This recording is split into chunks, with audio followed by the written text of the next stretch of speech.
5M TV Sénégal. Sëriñ Ahmadou Rafahi Mbacké dañuy laaj ci jamono ji ñu nekk nii ndax dañoo seetlu ne jamono ji ñu nekk réewum Sénégal métti na lool ndax ñi nga xam ne dañoo jiite te yàlla jox leen pouvoir ñoom dañuy jaay doole ndax ku génn di wax ñu tëj la ku génn di wax loo xam ne daf laa naqari ñu tëj la. Sëriñ Ahmadou Rafahi Mbacké looy dénk ñi nga xam ne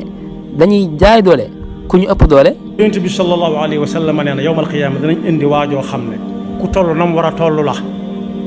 mel na mu war a mel ñëpp di ko xool nga xam ne ñenn ñi buñ koy xool nguuxu ndeer yi suñ koy xool dañuy téen ndax moo leen sut ëpp leen gën leen a yaatu te yàlla nee na yonent bi nee na yàlla nee na ko kookee suñ ko peesee ak laafum yoo ma gën koo diis fa yàlla.